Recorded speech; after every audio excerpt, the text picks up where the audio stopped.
क्या स्त्री अपना दुधमुहा बच्चा भुला सकती है? क्या वह अपनी गोद से पुत्र पर तरस नहीं खाएगी? यदि वह भुला भी दे तो भी मैं तुम्हें कभी नहीं भुलाऊंगा। मैं तुम्हें अपनी हथेलियों पर अंकित किया है। तुम्हारी चारदीवारी निरंतर मेरी आंखों के सामने है। तुम्हारी निर्माता दौड़ते हुए तुम्हारे पास आ रही है। जिन्होंने तुम्हें उजाड़ा और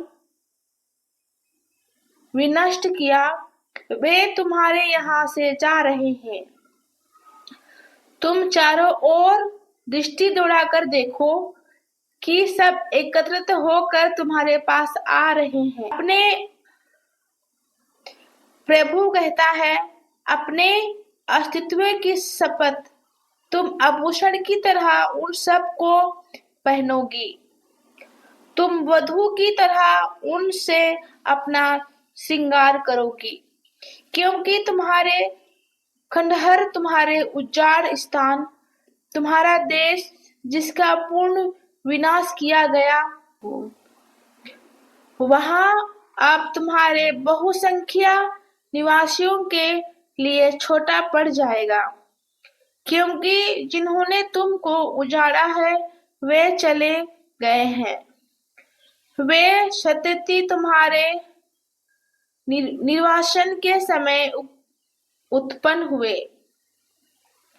वहां तुमसे कहेंगे, यह स्थान हमारे लिए पर्याप्त नहीं है, हमको बसने के लिए और जगह दो। तब तुम अपने मन में यह कहोगी, मुझे यहाँ सारी सतती कहाँ प्राप्त हुई? मैं तो निसंतान, किसने उसका पालन पोषण किया? मैं अकेली रह गई थी। यह सब कहाँ से आई है? प्रभु ईश्वर यह कहता है, देखो मैं हाथ उठाकर जातियों को बुलाऊंगा। मैं राष्ट्रों को संकेत देने का झंडा फहराऊंगा। वे तुम्हारे पुत्रों को अपने गोद में उठाकर और तुम्हारी पुत्रियों को अपने कंधों पर रख कर ले आएंगे। राजा तुम्हारे पालक पिता होंगे और राजकुमारी तुम्हारी दाएं। वे तुमको संघष्ट प्रणाम करेंगे और तुम्हारे पैरों की धूल चाटेंगे। तुम जान जाओगे कि मैं ही प्रभु हूँ। मुझ पर भरोसा करने वाले को लज्जित नहीं होना पड़ेगा। क्या विजेता से उसकी लूट छीनी जा सकती है? क्या अत्याचारी के हाथ से बंदी को छुड़ाया जा सकता है?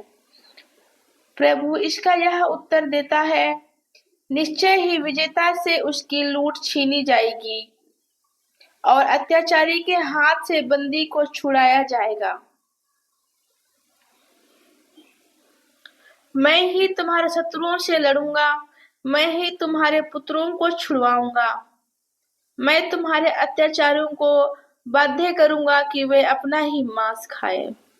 वे अंगूरी पीने वालों की तरह अपना ही रक्त पीकर मत हो जाएंगे।